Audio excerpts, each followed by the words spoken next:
Well, welcome. As we've all seen this morning, mission assurance really matters, and safety is the highest priority of the United States Air Force, so we will try again tomorrow. This satellite is named the Vespucci.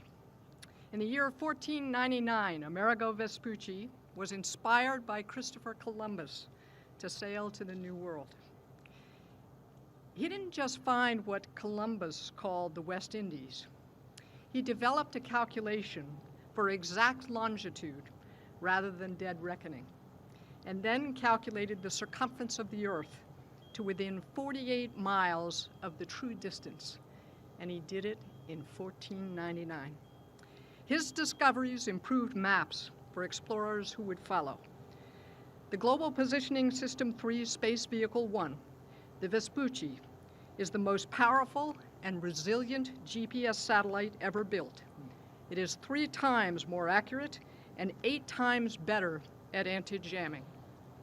It's the first GPS satellite to be compatible with other nations' navigation satellite systems.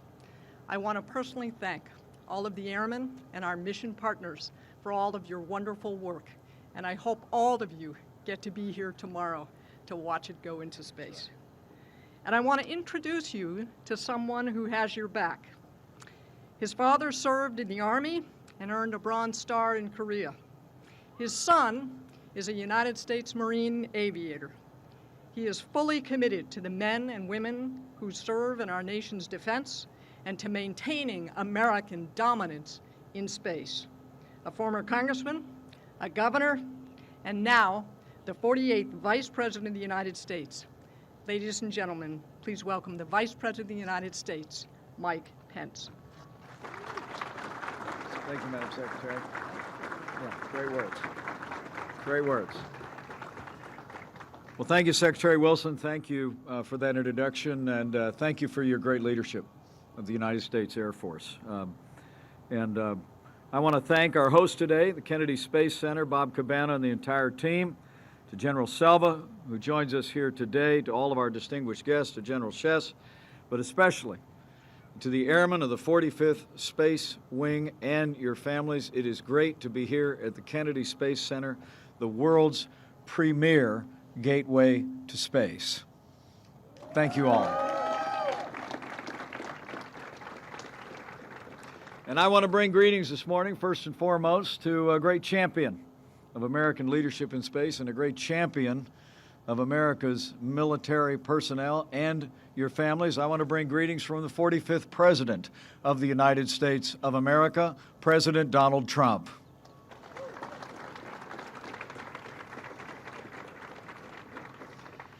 Well, nobody said space is easy, right? General Chess walked up to me a few minutes ago, and I think he was worried I was going to be disappointed. And I told him this isn't my first rodeo. I attended my first launch here at the Kennedy Space Center about 15 years ago. And the most important thing is that we get that rocket up safely and securely and achieves its mission. You know, the truth of the matter is that the progress that we've made and the leadership America's provided in space is a result of careful, methodical, cutting-edge work of the people that are gathered here and the decisions that were even made here today. And so let me just take a moment to congratulate in advance not only our hosts here at the Kennedy Space Center, but NASA, the Air Force, our great industry partners, SpaceX, Lockheed Martin. I know this bird is going to fly, and when it flies, it's going to make a difference for the security and prosperity of the American people. Job well done.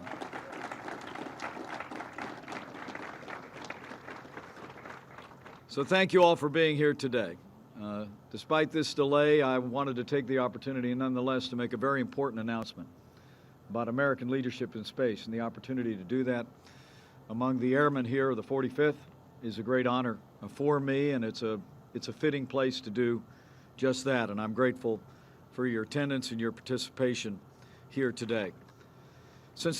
Even before this administration began, I can assure you that space was a priority of this president and of his vice president.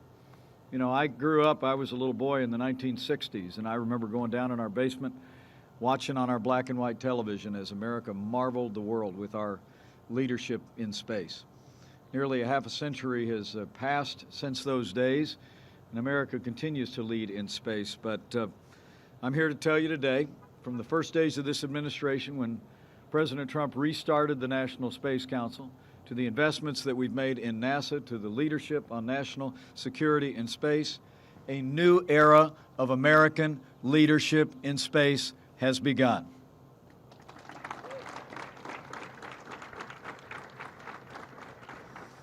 And so much of it will take place here on the Space Coast, where all three sectors of America's space enterprise take flight: civil, commercial, and national security. And the National Space Council, I want to assure you, is working to bring together all elements of American leadership in space. And I'm grateful to have members of our User Advisory Committee and members of the National Space Council present with us today. And I'm pleased to report to my fellow Americans that under President Trump's leadership, we've given renewed resources and strategic focus to trailblazers here at NASA. We forged new partnerships with pioneering companies like those involved in the rocket that sits on the launch pad today. We're investing in tools and capabilities that our armed forces need to protect our nation from the commanding heights of space. And that, of course, is what the 45th Space Wing has always done. You know, the Space Coast is best known for the Apollo and space shuttles from the Kennedy Space Center. But you all know well that for more than 7 decades, the 45th Space Wing and your predecessors have made America the dominant power in the depths of space, and we are proud of each and every one of the airmen gathered here today. Thank you for your service. I know your motto is that control of the battlefield begins here, and I want to assure you that your Commander-in-Chief understands that, his number 2 understands that, and we're going to continue to provide the 45th with the resources to accomplish your mission in the days ahead. I want you to know you have no greater champion than President Donald Trump. I'm proud to say that from the outset of this administration, this president has actually worked with leaders in both parties in the Congress, and he signed into law the largest increase in our national defense since the days of Ronald Reagan. We are rebuilding our military and restoring the arsenal of democracy. And it has been a bipartisan effort, and the President and I are grateful of leaders in both parties have supported his efforts in providing our warfighters with the resources, the training that you and your families need and deserve. I do want to acknowledge one member of Congress who's with us today from the great state of Illinois, Congressman Randy Holgren. Thanks for your great support of our military and your great support of this administration's agenda. It's an honor to have you here today.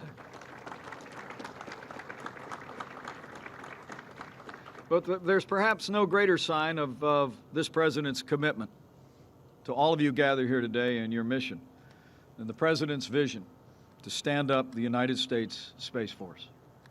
As the president said, and as you all well know, space is, in his words, a warfighting domain.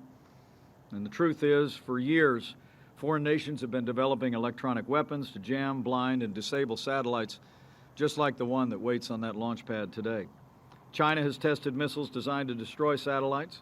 China and Russia are working to station new weapons directly in space. And frankly, these new challenges demand new and innovative responses. And that's precisely what we've been providing under President Trump's leadership. Under his leadership, the United States is taking steps to ensure that American national security is as dominant in space as it is here on Earth. And to that end, it is my privilege to announce that today, President Trump will direct the Department of Defense to establish a combatant command that will oversee all our military activities in space.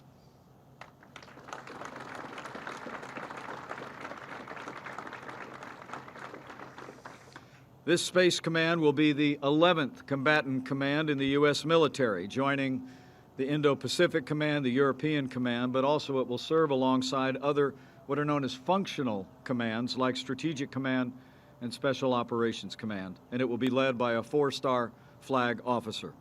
It will establish unified control over all our military space operations. The American people will be glad to know that today, There are more than 18,000 military and civilian personnel working in space operations for our national security all across the Department of Defense. And at President Trump's direction, the U.S. Space Command will integrate space capabilities across all branches of the military. It will develop the space doctrine, tactics, techniques, and procedures that will enable our warfighters to defend our nation in this new era. And I say with great pride, it's an honor for me to announce the establishment of the U.S. Space Command here at the Kennedy Space Center among all of these great airmen. A new era of American national security in space begins today.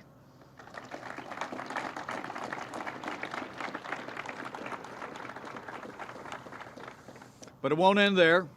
In the days ahead, President Trump will also sign a new space policy directive that will lay out our plans and our timeline to create the new sixth branch of the armed forces, the U.S. Space Force.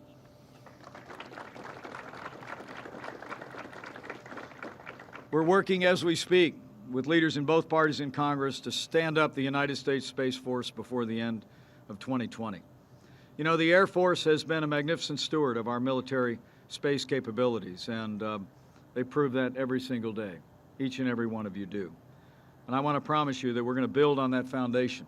We're going to build on that foundation together with space professionals from every branch. And while we're taking these actions to ensure our nation's security and our future, we'll be following the very best traditions of the past.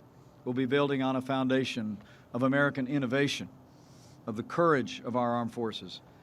And we'll also be building on the timeless foundation of faith of the American people.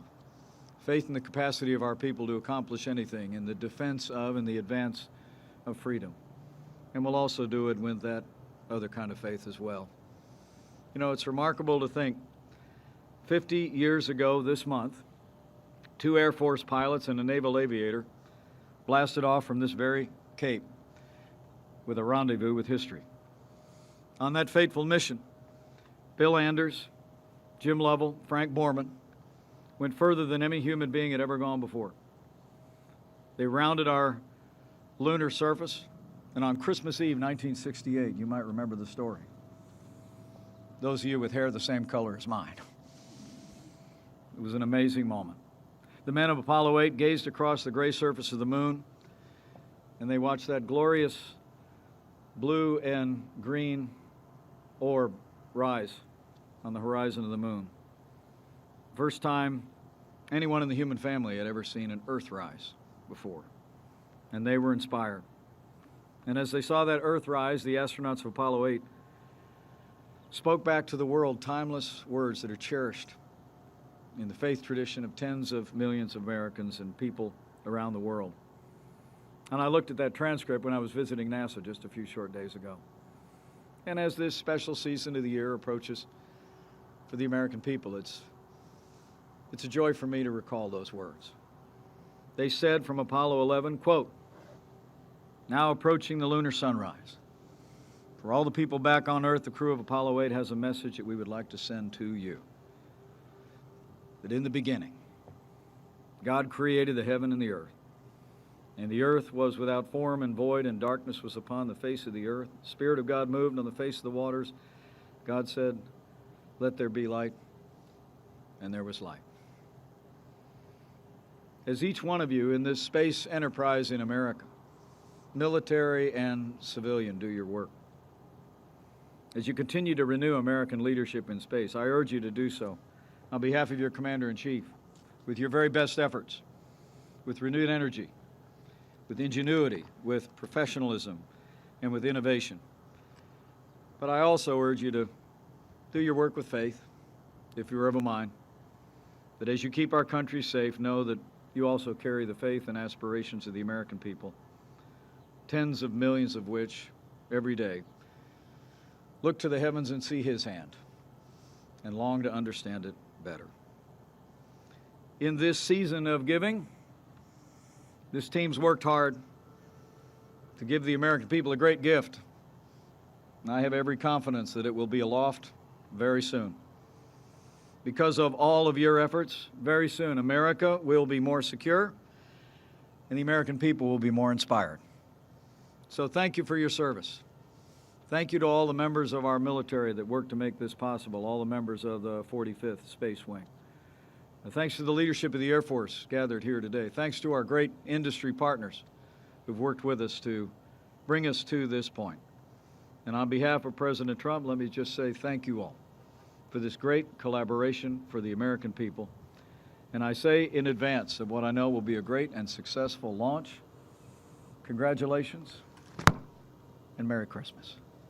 Thank you all.